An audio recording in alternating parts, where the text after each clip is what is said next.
지난주에 모세가 홍해를 건넌 말씀을 했습니다. 이제 모세가 홍해를 건넌 다음에 수르 광야로 들어가게 됩니다. 근데 그 수르 광야에서 3일 길을 행하는데 물을 얻지 못했습니다. 그리고 마침내 마라에 이르게 되죠.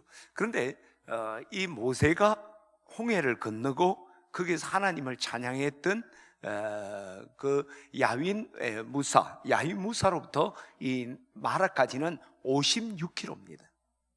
그러면 이게 사흘길을 갈 거리는 아니에요. 근데 사흘길을 갔다는 것은 지금 이스라엘 백성들의 그 광야 여정이 순탄치 않았다, 어려움이 많았다 하는 거 우리가 한번 알 수가 있는 것이죠.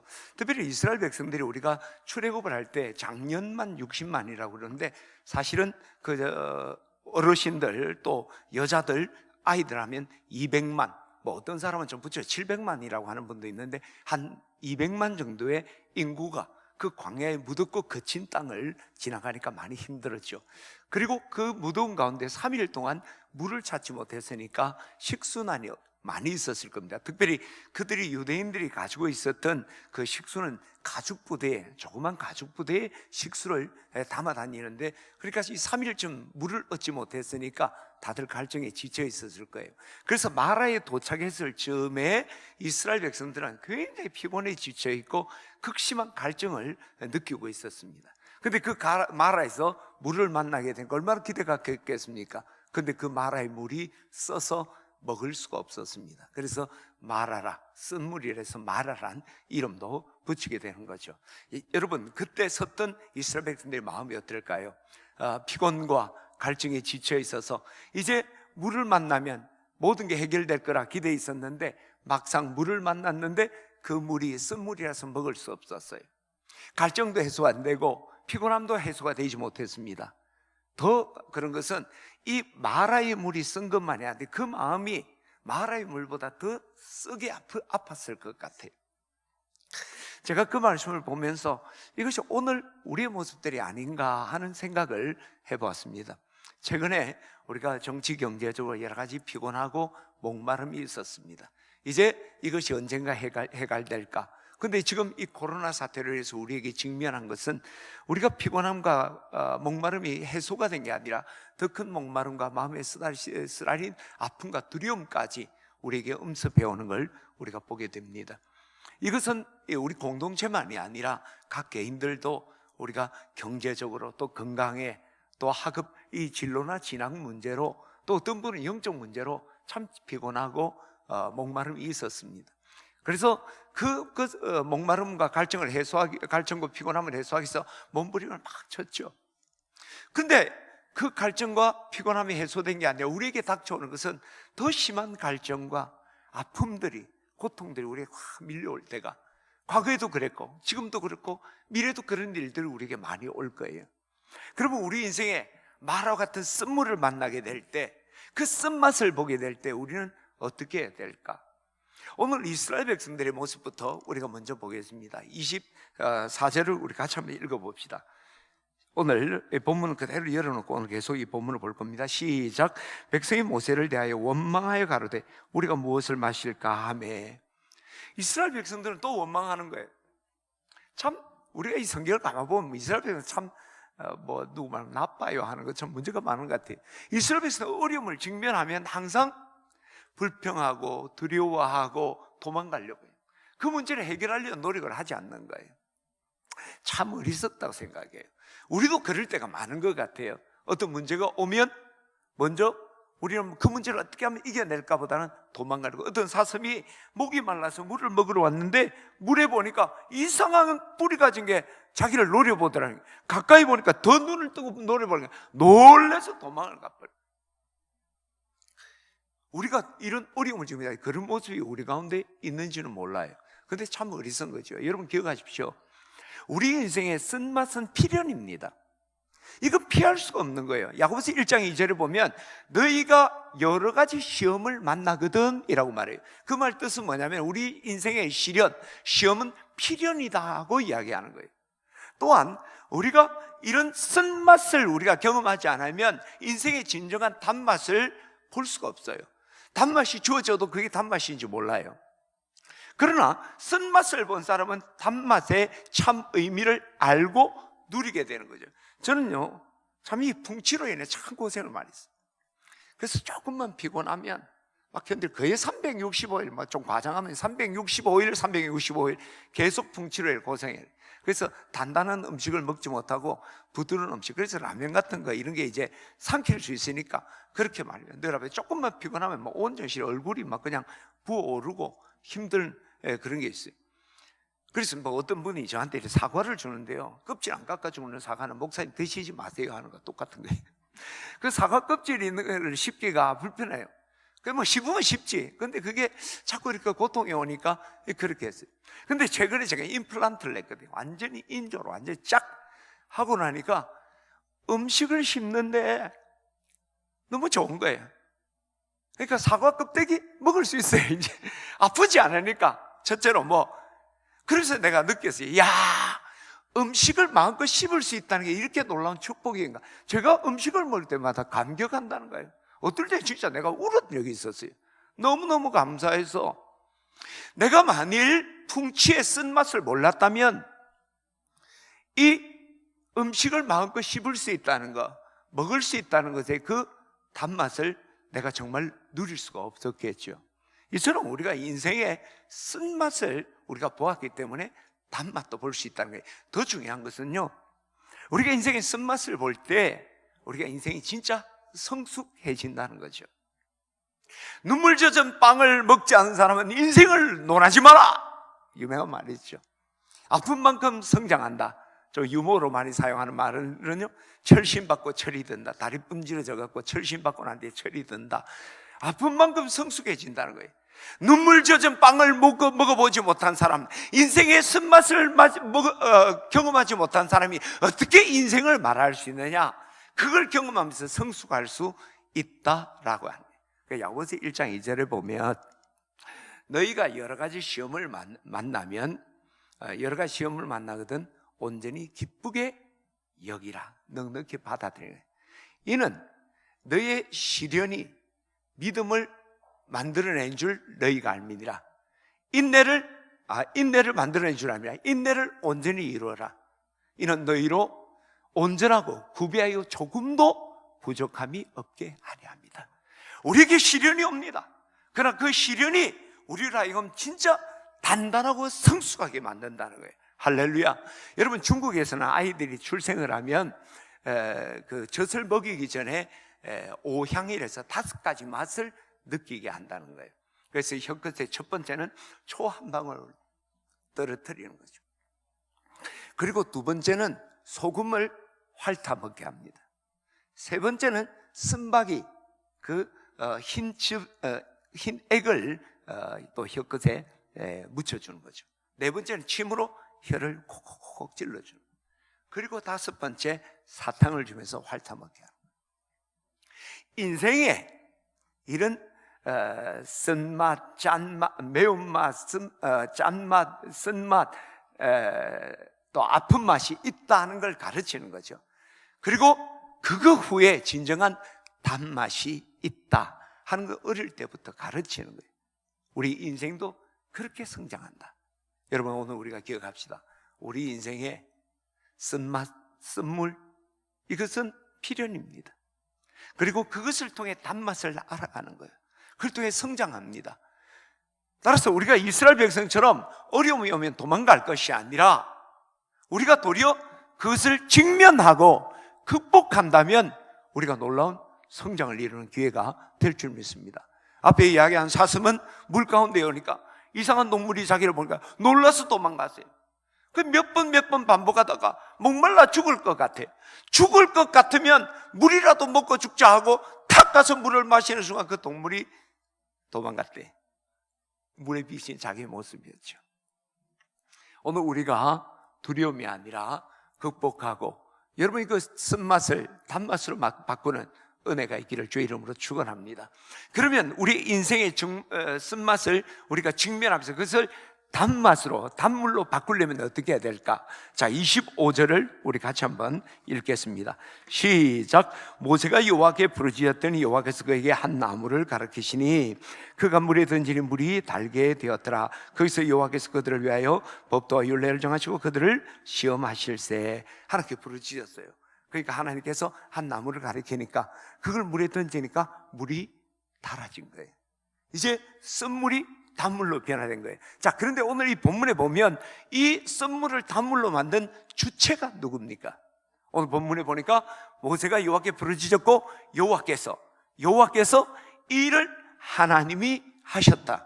여러분 기억해야 됩니다. 우리 인생의 쓴물을 단물되게 바꾸시는 이는 오직 하나님 한 분이시다는 거죠. 프랑스의 16세기 프랑스에 암브로스 파레라는 외과 의사가 있었습니다. 그는 환자를 치료하면서 늘 반복적으로 했던 말이 있어요. 자기가 죽고 난 뒤에는 묘비에다 그 말을 했던 말을 글로 새겨놓았습니다. 그 내용이 뭐냐면은 나는 상처를 싸매줄 뿐이다. 상처를 치료하시는 이는 오직 하나님이시다. 내가 하는 외과 의사로 하는 게 내가 상처를 치료하는 게 아니라 나는 상처를 싸매주는 것뿐이다. 그 상처를 치료하시는 이는 하나님이다. 할렐루야. 오늘 26절에도 보면 나는 너희를 치료하는 여호와임이라 하나님이 선포하죠. 자, 우리 같이 한번 우리 그 말씀 26절을 같이 한번 읽어보겠습니다. 시작. 이르시되 너희가 너희 하나님 나 여호와의 말을 들어 순종하고 내가 보기에 의를 행하며 내 계명에 귀를 기울이며 내 모든 규례를 지키면 내가 애굽 사람에게 내린 모든 질병 중에 하나도 너에게 내리지 아니하리니. 시작. 나는 너희를 치료하는 여호와임이니라. 여러분 기억하시기 바랍니다. 우리 인생의 고통과 아픔들, 쓴물을 단물로 바꾸시는 일은 오직 우리 하나님 여호와시다. 믿으시기를 축원합니다. 그렇게 우리의 인생에 쓴물을 만날 때 그것이 단물로 변화되기를 원한다면 우리는 나를 치료하실 그 하나님께 나가 부르짖는 거예요. 그래서 모세가 원망할 때 했던 제일 첫 자리는 하나님께 여호와께 부르짖었다. 그러니까 여호와께서 치료자이신 하나님이 그 쓴물을 단물로, 그것은 물만 바꾼 게 아니라 그의 피곤하고 지친 죽을 것 같은 그의 마음과 육신을 치료한 역사가 일어난 겁니다. 할렐루야. 따라서 우리는 모든 것 앞에 우리가 선물을 단물로 바꾸려면 먼저 기도했죠. 지난주에도 홍해 앞에서 이스라엘 백성은 어떻게 했습니까? 막 원망했을 때 모세는 하나님 지팡이를 들고 그 손을 바다 위로 내미니까 그 하나님의 역사가 일어난 거예요. 기도의 손을 내밀라. 우리도 기도의 손을 내밀어야 될 줄 믿습니다. 여러분, 기도는 우리 문제 해결의 열쇠입니다. 따라서 우리 인생에 어떤 문제가 있을 때 기도를 결코 뛰어넘어서는 안 됩니다. 우리 한번 읽어볼까요? 기도를 결코 뛰어넘지 말자. 시작. 기도를 결코 뛰어넘지 말자. 여러분, 우리 인생의 선물을 만날 때, 쓴맛을 볼 때 여러분 기도를 건너뛰지 마십시오. 기도할 때 그 쓴맛이 단맛으로 변하는 역사가 일어날 줄 믿습니다. 두 번째로 우리가 기억해야 될 것은 오늘 이 기도를 통해 이 하나님의 치유의 역사가 나타났는데 또 하나님의 치유의 역사를 나타낸 것은 무엇일까? 오늘 여기 보니까 하나님이 가르치는 나무를 물에 던지니까 물이 달아졌더라. 그러니까 우리는 생각을 하기를 그 나무가 어떤 나무였을까?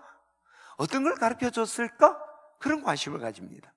그런데 우리가 기억해야 될 중요한 사실은요, 여기 중요한 것은 그 나무에는 아무런 효능이 없었습니다.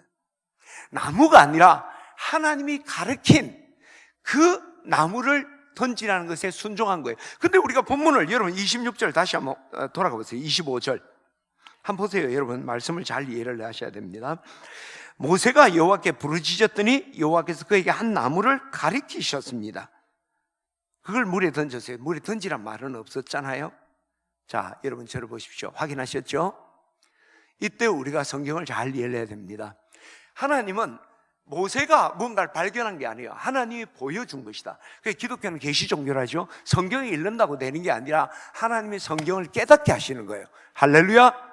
자, 그런데 우리가 여기서 또 중요한 사실 하나는 하나님이 보여주신 것, 보여주셨구나가 아니에요. 보여주신 것은 명령하시는 겁니다. 따라합니다. 계시는 초청이다. 우리 교회에 기도의 운동이 일어나네? 우리 교회가 왠지 이렇게 기도를 많이 하지?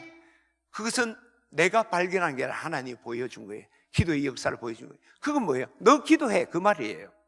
너 기도해. 오늘 여기도 나무를 가르친 건 뭐예요? 나무를 보여주신 거예요. 그건 나무를 던지라는 말이에요. 그것이 오늘 이 사건만이 아니라 성경에 말하는 거예요. 우리가 이것을 바로 이해하지 못하기 때문에 관념적이고 우리가 추상적인 신앙생활을 하는 거예요. 하나님이 보여준 건 하라는 거예요. 아, 우리 교회 전도의 역사가 일어나네. 너 전도해, 그 말이에요. 하나님이 보여주시니까 전도의 손길들이 보이기 시작하는 거예요. 내게 보이는 건 보여주신 거고, 그것은 하나님이 그 사역으로 우리를 초청하셨다. 바로 그 내용이에요. 오늘 이 본문의 방점은 어떤 나무가 있는 게 아니라 모세가 하나님 말씀에 순종했다는 거예요. 순종의 치유의 역사가 일어난 줄 믿습니다. 할렐루야. 그 뒤에 어떤 말씀이 있습니까? 그 다음에 주님께 법도와 율례를 정하셨잖아요. 그러면서 너희 하나님 나 여호와의 말을 들어 순종하고 내 복의 의를 행하며 내 계명의 길을 기울이고 내 모든 규례를 지키면 애굽 사람에게 내린 모든 질병 중에 하나도 너에게 내리지 아니할 것이다. 나는 너희를 치료하는 하나님이다.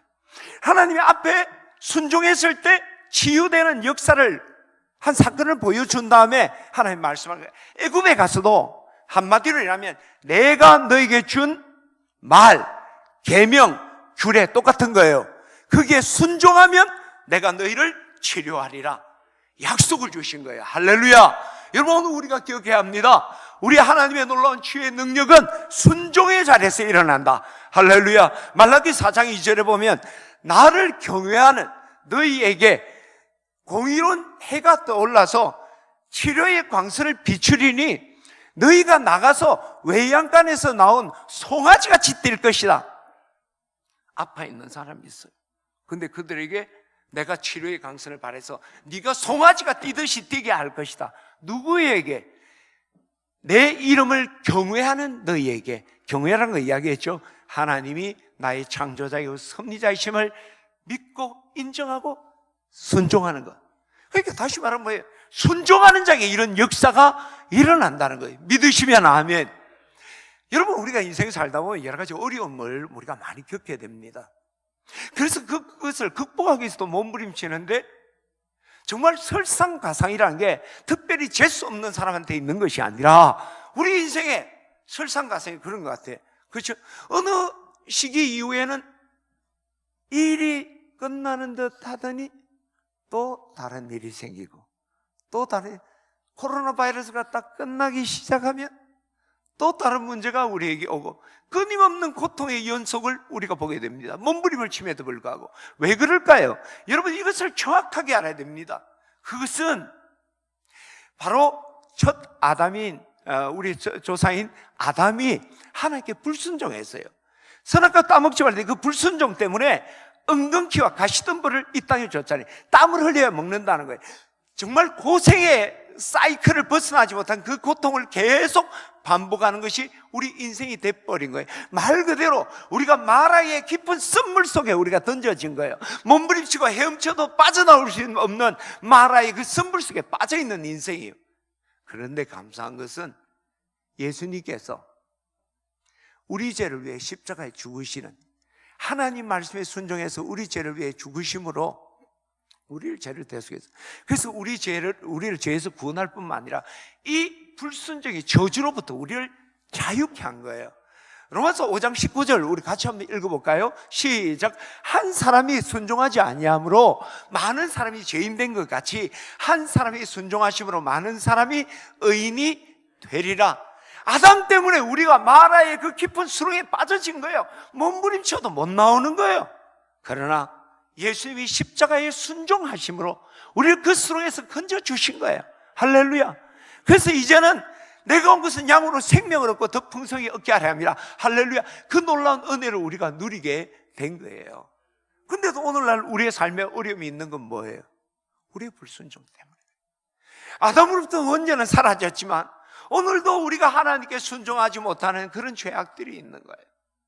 그래서 그것을 우리가 회개하고 순종하면 예수님의 그 순종을 통해 일어난 치유의 역사가 오늘도 우리의 삶에 이루어질 줄 믿습니다. 할렐루야. 그래서 순종할 때 치유되는 거예요. 여러분, 한 순간 어떨 때는 하나님이요, 항상 그런 건 아니지만 우리 하나님 우리를 고통 가운데 의도적으로 몰아넣을 때가 있어요. 왜 그러실까요? 우리를 연단하는 것도 있지만 우리가 불순종해서 그래요. 하나님 우리 부르는 거예요.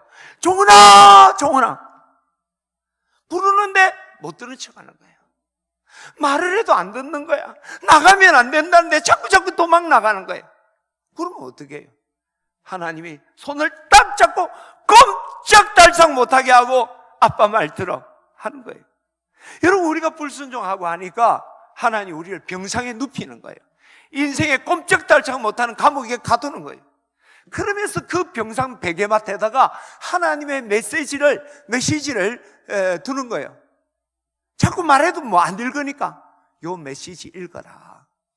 읽으면 하나님이 더 이상 우리를 병상에 둘 이유가 없습니다.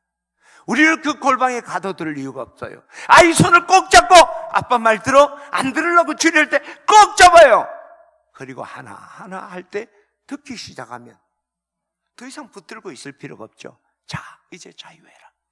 여러분, 오늘 우리 인생에 고난이 온다면 혹시 우리가 하나님의 말씀에 순종하지 않았기 때문이 아닌지 우리가 돌아봐야 됩니다.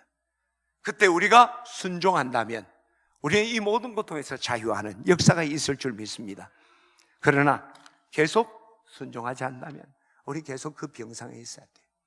그 올무에 갇혀 있어야 됩니다. 하나님이 메시지를 듣게 하기 위해서. 그리고 우리가 여기서 한 가지 더 기억해야 됩니다. 그러면 우리의 고난이 모두가 하나님의 징계냐? 아니에요. 그렇죠? 내가 잘못해서 하나님의 채찍에 고난도 있지만 환경으로 인해서 또 다른 고난도 우리 인생에 많아요. 아프면 다 저주받았다 아니죠. 하나님이 혼내서 아플 수도 있지만 다른 이유도 있어요. 그런데요, 그때도 내가 불순종해서 회개하고 순종하면 치유하는 것만이 아니라 나 불순종한 거 없어. 그때도 하나님 적극적인 거죠. 하나님께 순종할 때 하나님 내 인생의 곤광과 아픔을 치유하신다. 할렐루야.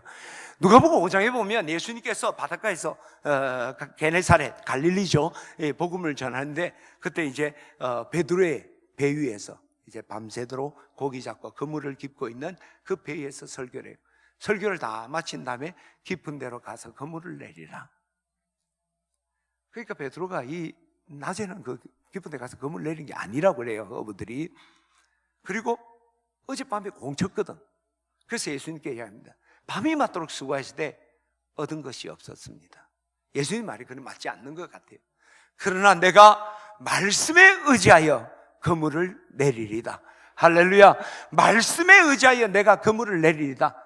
그곳에서 그물이 찢어질 만큼 많은 고기를 얻게 되는 거예요. 여러분, 우리가 너무나 잘 아는 말씀이잖아요. 여러분, 우리가 불순종했을 때, 회개하고 순종할 때 하나님 치유하실 거예요. 뿐만 아니라 순종의 길을 가는 이들에게는 하나님 내 삶의 모든 곤감과 아픔을 치유하는 놀라운 역사를 나타낼 줄 믿습니다. 오늘도 두 장면이잖아요. 마라의 쓴물에서 순종하니까 쓴물이 단물됐어요. 그리고 약속하잖아요. 가서 네가 순종 불순종을 떠나서 하나님 말씀에 순종한다면 애굽에서 내린 질병이 하나도 너희 가운데 내리지 않도록 내가 너희를 축복할 것이다. 치유할 것이다. 여러분, 쓴물이 단물로 변화되기를 원합니까? 이런 하나님 말씀에 순종하는 우리 귀한 교우들 되시기를 주의 이름으로 축원합니다. 근데 우리가 이 순종에서 조금 생각해 봐야 될 거 있어요. 우리 순종을 수없이 이야기합니다. 근데 우리 순종이 명품 순종이 아닌 것 같아요. 우리 순종이 뭔가 짝퉁 같고 우리 순종이 불량품 같아요. 오늘 이 본문은 우리에게 참 순종이 뭔가를 가르쳐주는 귀한 말씀이라고 생각해요. 여러분, 오늘 25절에 보게 되면 나무를 가리키고 그 나무를 순종해서 물에 던지니까 물이 달아졌어요. 그리고 26절에는 너희 하나님 나 여호와의 말을 듣고 순종하고 내가 보기에 의를 행하며 내 계명의 길을 기울이고 내 모든 규례를 지키면 하나님이 치유가 준다. 근데 여기서 규례, 명령, 앞에 있는 율례법도 다 마찬가지. 다 뭐예요? 하나님 말씀이래요. 순종하면 치유한다. 근데 거기에서요, 순종의 놀라운 자세에 대해서 우리가 배울 수 있는 게 있어요. 여러분 성경 26절 다 펴세요. 출애굽기 15장. 여러분 가정에서 있는 분도 다 펴고 한번 보세요. 자, 15장 26절입니다. 26절 봅니다. 자, 보세요. 이르시되 너희가 너희 하나님 나 여호와의 말을 들어 순종하고 내가 보기에 의를 행하면, 하나님 보기에 의를 행하는 것도 순종하는 거 아닙니까? 내 계명에 귀를 기울이며 내 모든 규례를 지키면 치료한다는 거잖아요. 순종할 때 된다는 거예요. 자, 그런데 저는요, 이 말씀에서 우리가 순종의 자세를 볼 수 있어요. 위에 보세요. 너희가 너희 하나님 나 여호와의 말을 들어 순종하고 내가 보기에 의를 행하면을 한 구절로 떼고요. 그 다음에 내 계명에 귀를 기울이며 내 모든 규례를 지키면 떼어서 두 가지로 우리가 자세를 볼 수 있는 것 같아요. 첫 번째는 너희가 너희 하나님 나 여호와의 말을 들어 순종하는데 내 보기에 의를 행하라. 이것은 사실은 덩이접서 엔드로 이렇게 돼요. 네 가지로 있는 듯해요. 그러나 이 두 가지를 연결하면 어떻게 해석을 해요? 너희가 나 보기에 어려운 자세로 내 말을 듣고 순종하면 그 문장이 완성될 수 있을 것 같아요. 두 가지로 떼는 게 아니라 너희가 내가 보기에 어렵다 하는 자세로 내게 순종하라, 그 말씀입니다. 자, 그런데요, 우리가 하나님 앞에 어려울 수가 있습니까? 하나님 보기에 어려운 거, 그것도 하나님 보기에 의인은 없나니 하나도 없다. 로마서 3장 17절. 로마서 3장 20절에 율법의 의로 의롭다 할 육체는 없다. 우리 인간은 의로울 수가 없어요. 더더욱이 하나님 보시기에, 우리끼리도 의롭게 힘든데 하나님 보시기에 의로울 수는 없죠.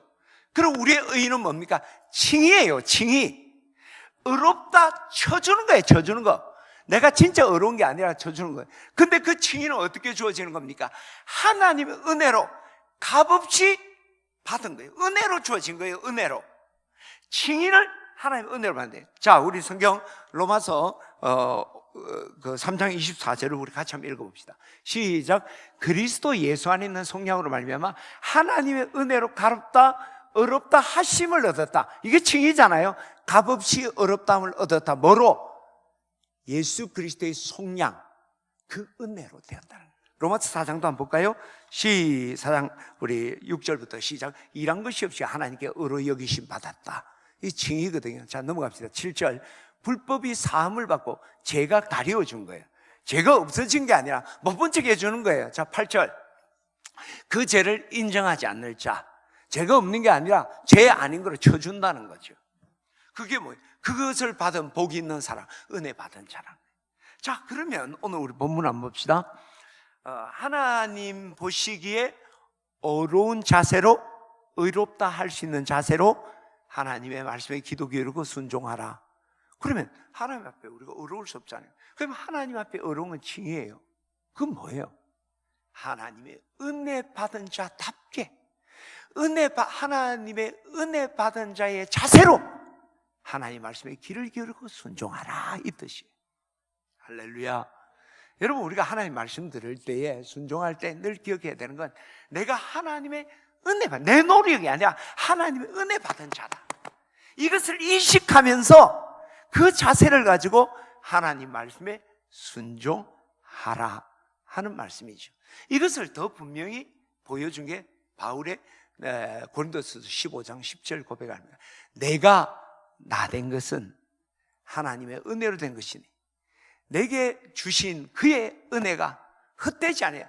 내가 모든 사도들보다 더 많이 수고했을 때 내가 한 것 아니요 나와 함께 하신 하나님의 은혜로다.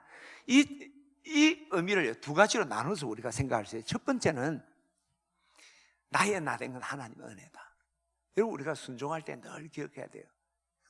하나님, 지금 내가 이 자리에 있는 것은 하나님의 은혜로. 이 하나님의 은혜 받은 자가 내게 은혜를 베푸신 당신께 순종합니다. 이 자세가 오늘 이 본문이 말하는 그 자세예요. 하나님, 나는 은혜 받은 자입니다. 내가 그것을 알고 있습니다. 그 은혜 받은 자의 자세로 내가 하나님 음성에 귀를 기울이고 하나님의 그 은혜를 베푼 하나님께 순종하겠습니다. 여러분, 우리 겸손을 이야기할 때 humility라는 단어를 쓰죠. humility의 그 어원이 어디서 나온 거냐면은 라틴어 humus에서 나왔어요.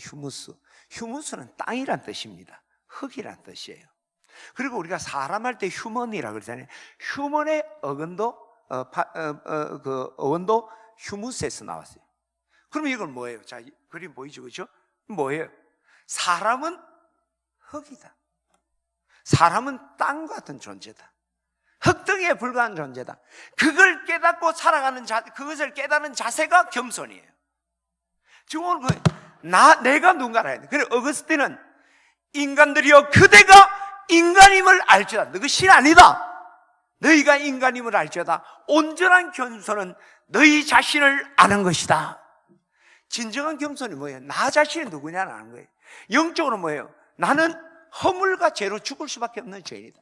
내가 오늘 목사가 되고 장로가 되고 성도가 된 것은 하나님의 은혜로 된 것이다. 할렐루야, 할렐루야. 이것을 분명히 깨닫고 살아가는 태도를 우리가 겸손이라고 하는 거죠.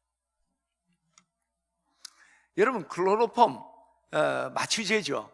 그것이 뭐 요즘이야 마취제 여러 가지고, 지금은 클로로폼이 마취제로보다는 다른 데로 많이 사용된다고 하는데, 그 마취제를 발견했던 그 에든버러 대학의 그 심슨 교수는요, 심프슨 뭐 그렇게 해야 돼. 미국 사람 이름 한국어로 번역하면 이상해져. 심프슨 교수는요, 정말 세계적인 의학계의 센세이션을 일으킨 거죠. 그에게 한 기자가 물었습니다. 당신의 인생에, 당신의 학자 인생으로 의사 인생에 가장 위대한 발견은 무엇입니까? 사람들은 클로로폼을 생각을 했어요. 너무 위대한 발견이니까.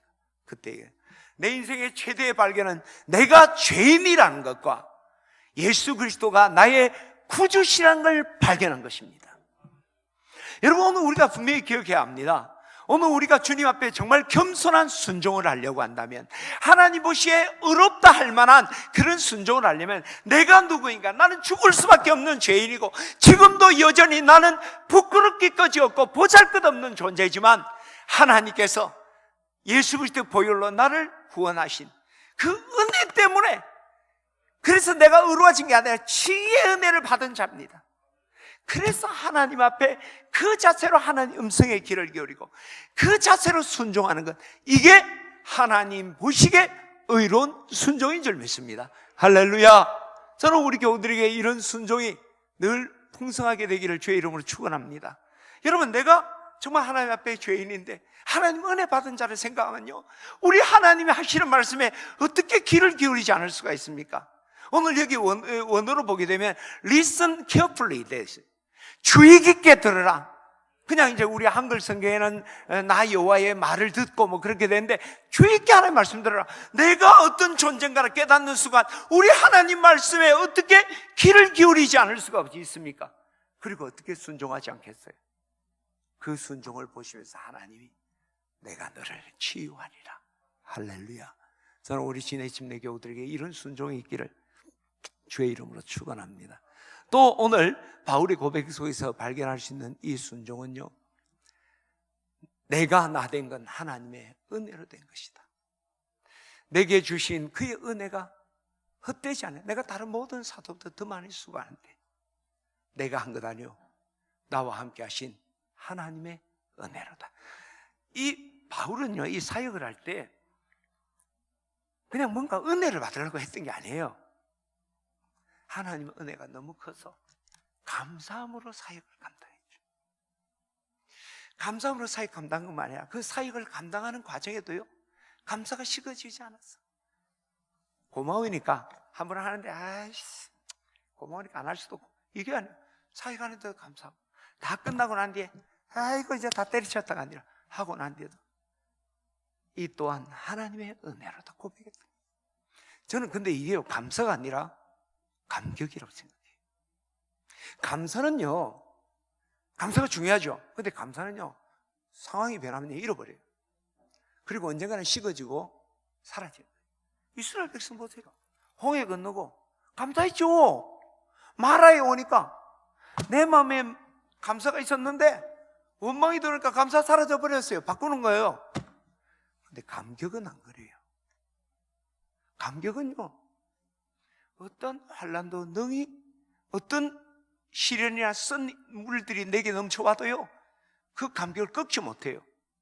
그리고 이 감격은 얼마나 힘이 센지 우리 앞에 있는 장애물을 그때나게 건너고, 그리고 그 감격은 그걸 하면서도 감사의 찬양을 부르면서 하게 하는 게 감격이에요. 즉 바울이 그러는 거 아니에요. 그죠?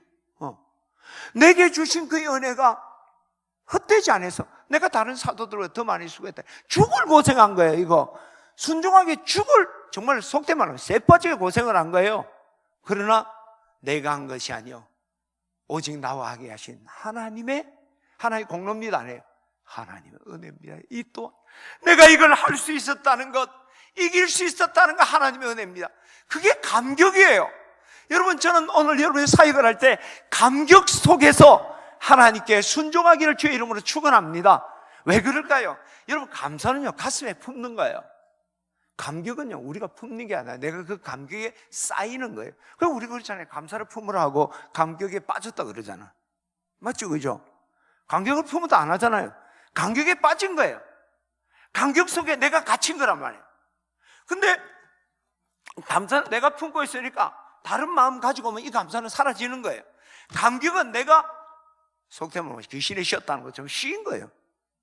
그래서 감격에 빠진 사람은요 어떤 것도 꺾지도 못하고 어떤 시련 속에서 그 감격의 그 은혜가 나를 승리하게 됩니다.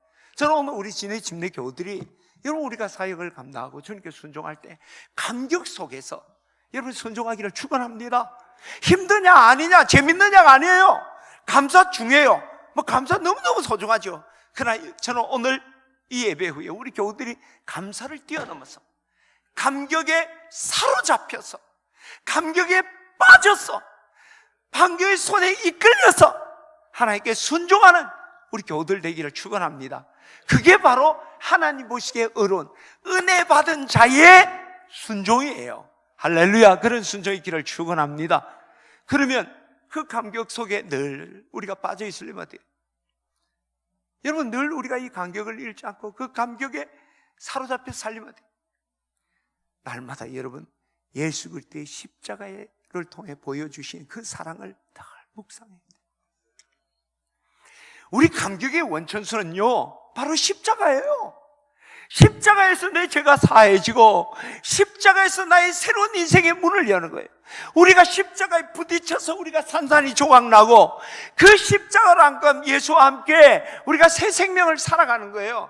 할렐루야. 그 십자가로 돌아갈 때 거기에서 마치 원천수 그 샘물이 터져 나오듯이 내가 감격에 빠지는 거예요. 다른 어디에서 하나님 내 병을 고쳐주니까 감격할까요? 하나님 내게 돈을 많이 주니까 감격할까요? 우리 자녀 잘 되니까 아니요. 그건요 감사를 넘어서기 힘들어요.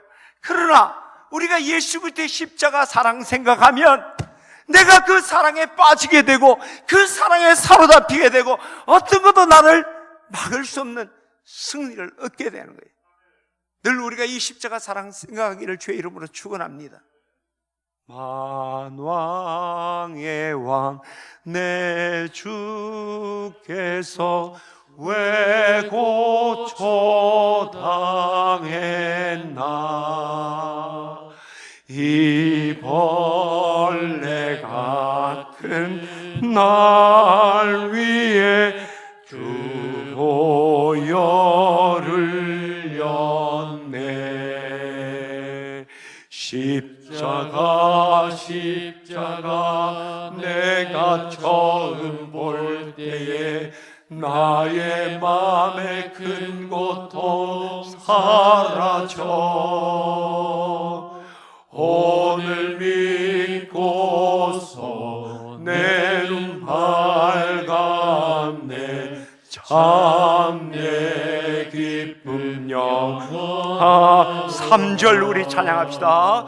늘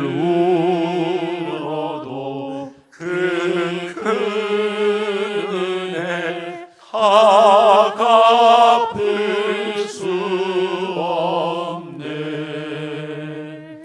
나 주님께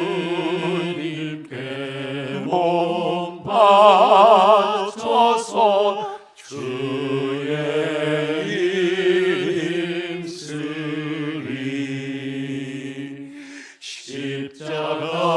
십자가 내가 처음 볼 때에 나의 마음에 큰 고통 사라져. 오늘 믿고서 내는 밝았네. 참 내 기쁨 영원하도다.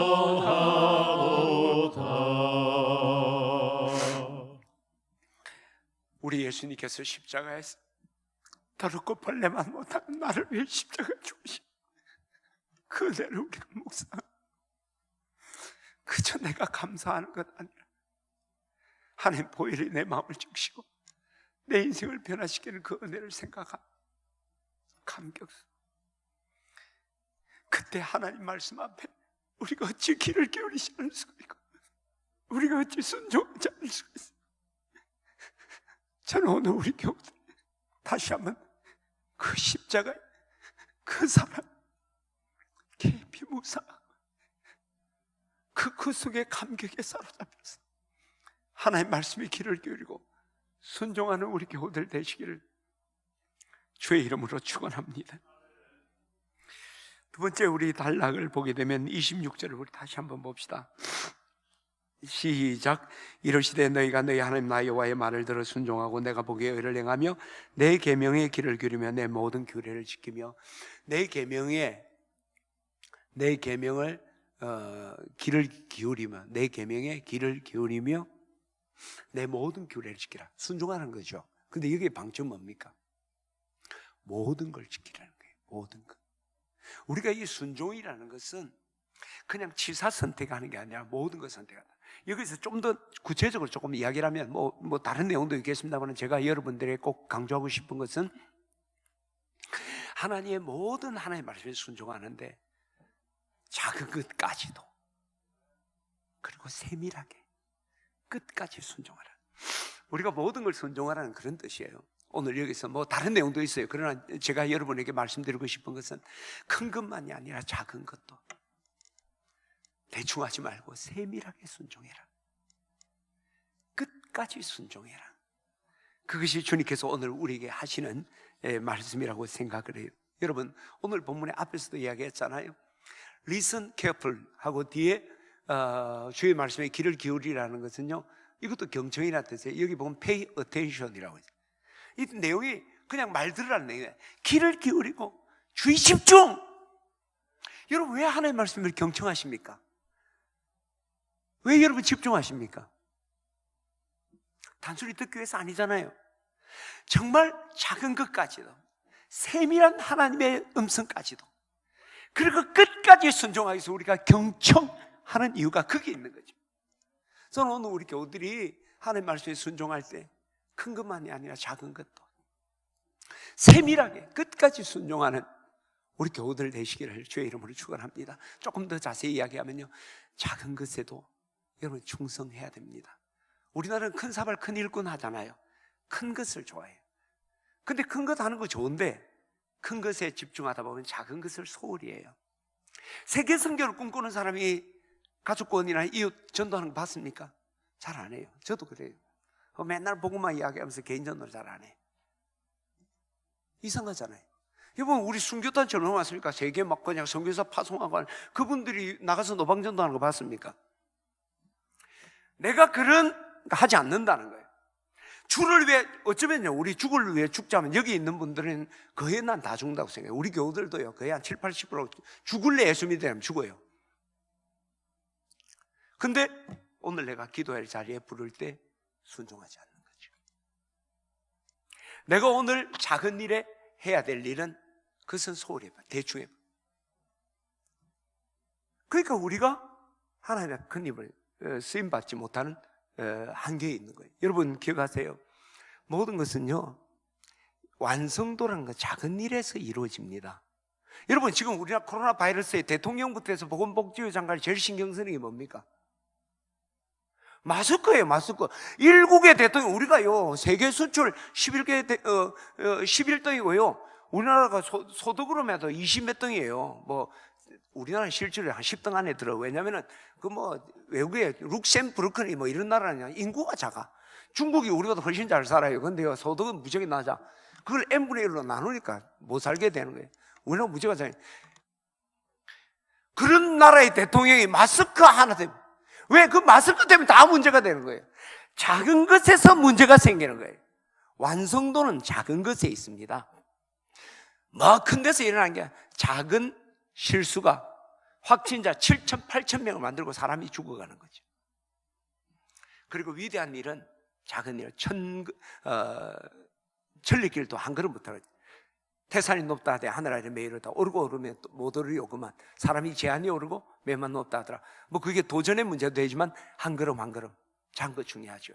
여러분이 정말 하나님께 순종하려면 작아 보이는 것 더 여러분 소중히 생각하십시오.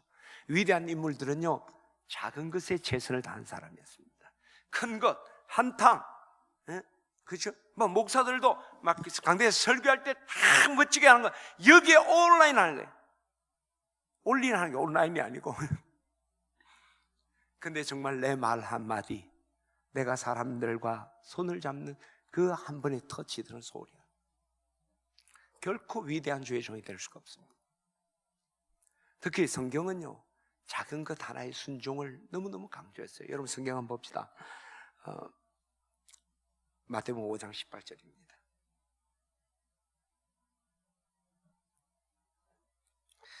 같이 읽읍시다. 시작. 진실로 내게 이르노니 천지가 없어지기에는 율법 1.1획도 결코 없어지지 아니하고 다 이루리라. 계속.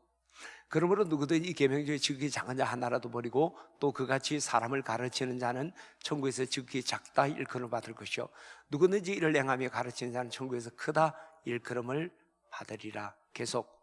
계시록 22장 19절 보여주세요. 시작. 만일 누구든지 이 두루마리 예언의 말씀에서 제하여 버리면 하나님이 두루마리에 기록된 생명 나무와 그 및 거룩한 성에 참여함을 제하여 버리시리라. 작은 것 하나하나 1.1획도 하나님은 허투루 말하지 아니하고 그 약속이 이루어질 것이다. 믿으면 그 은혜 받는다. 작은 것에 순종하기를 축원합니다. 또한 우리는 세밀하게 순종해야 됩니다. 세밀. 우리 순종의 가장 큰 문제는 대충 하려는 거죠. 명품과 안 명품의 차이, 전에도 한번 이야기했죠. 뭐예요? 양복, 가방, 요즘 여러분 자매들 가방 똑같아요. 그죠? 동대문 시장에는 똑같은 거 나와요. 바로 TV에 오늘 저녁에 나오면 내일 아침 새벽에 시장에 똑같은 명품 백이 나와요. 짝퉁. 구별하는 방법, 딱 안에 보면 실밥의 차이가 있어요. 명품은 실밥을 안 나와. 양복도 안 명품은 실밥이 하나씩 꼭 나와. 왜냐하면 수공이 그만큼 적게 들어간 거예요. 핸드메이드가 왜 비싸요? 세밀한 부분까지 손질을 다 한 거예요. 우리가 주님께 순종하는데 문제는 뭐냐면 세밀함이 없으면 이 하나님의 뜻을 온전하게 수행할 수가 없다는 거예요. 여러분 특히 세밀함이 뭐예요? 진짜 세밀하다는 것. 세밀함은 그 상대방의 내게 만일 세밀하게 순종한다 하는 것은 그 명령을 한 오다를 준 사람의 마음을 가지고 하는 걸 세밀하다고 그래요. 여러분 사람의 마음을 만져줄 때 어때 그래요? 발렌타인데이가 돼서 우리 아들이 선물을 내한테 문의를 해왔어. 그래서 내가 이제 자기는 자기 약혼자한테 꽃다발을 선물하고 또 장모한테도 해야 되니까 사탕을 해야 되겠다. 초콜릿. 그래서 내가 그래야만 안 된다. 어머니한테 장미꽃을 선물을 해라. 그리고 약혼자한테 사탕만 줘도 된다. 내 말 이해하면 좀 철이 든 사람이고 그 어머니가 나이가 들어서 남편에게도 받아보지 못하는 그 장미를 받는 그 마음을 잃는 거죠. 세밀함. 그래서 성경에는요, 예수님께서 늘 말할 때 잃어버린 자의 마음, 가난하고 눌린 자들의 마음 자꾸 이야기하는 거예요. 그건 뭐예요? 너도 내 마음처럼 말하는 거예요. 너희 안에 이 마음을 품으라. 그리스도 예수의 마음이니 주님의 마음으로 순종하는 거예요. 내가 하고 싶은 대로 내 의지로 하는 게 아니에요. 주님이라면 지금 어떤 마음으로 했을까? 선물 하나 살 때도 그죠? 그 선물을 받는 사람의 마음을 싹 읽으면서 그 선물을 한다면 어떨까요? 감동의 물결이 오겠죠. 그거죠. 오늘 우리가 주님 앞에 순종할 때 여러분 세밀한 순종이에요. 내 모든 규례를 다 지켜라. 내 마음을 알고 내 마음을 품고 순종해라. 우리 진의 집내 교우들은 늘 하나님 마음을 가슴에 품고 순종하게 되기를 주의 이름으로 축원합니다. 마지막으로 끝까지 다 하는 거예요. 여러분, 성경에 말하는 순종은 옵션처럼 내가 선택해서 하는 거 아닙니다. 하나님 말씀한 거 절대 복종하는 거죠. 하나님, 네가 내 계명의 길을 기울이고 내 모든 규례를 지키라. 이것을 명령하는 거잖아요. 모든 거 다 해라. 어떤 해안 경비초소에 해안 경비대에 무전이 왔습니다. 풍랑 가운데 조난자 발생해서 구조하러 가라는 거예요. 근데 그날따라 바람이 너무 불고 막 그냥 파도가 징그럽게 조난을 당한 거죠. 그래서 출동 준비 대장이 하니까 많은 대원들이 지금 이 파도가 너무 높고 바람이 세서 우리가 나가면 위험합니다. 그래도 저 바다에서 우리를 구조를 요청하는 사람한테 가야 된다. 지금 이 상태 가서 구조도 못합니다. 그렇게 그때 대장이 그 모든 대원들이 제군들 들으시오. 지금 우리가 받은 명령은 귀한 명령이 아니라 출동 명령이다. 저 바다에는 지금 우리의 구조를 요청하는 사람들이 있고 우리는 그곳에 가라는 명령을 받았다. 우리의 선택은 그곳을 향하여 가는 것에 순종하는 것뿐이다. 여러분, 오늘 우리가 기억해야 됩니다. 하나님 말씀은 하고 싶으면 하고 말고 싶으면 맞는 게 아니에요. 반드시 순종하라. 우리가 오늘 정말 하나님 앞에 내 계명의 길을 기울이고 내 모든 규례를 행하라. 작은 것까지도 세밀하게 하나님 마음을 가지고 그리고 반드시 기필코 순종하는 그 순종을 보시고 하나님은 야, 이 순종이 아름답다. 그리고 우리의 인생을 치유하시는 역사가 나타날 줄 믿습니다. 저는 오늘 우리 진의 침례 교우들이 이런 순종을 통해 하나님 영광 돌리게 되기를 주의 이름으로 축원합니다. 기도하겠습니다.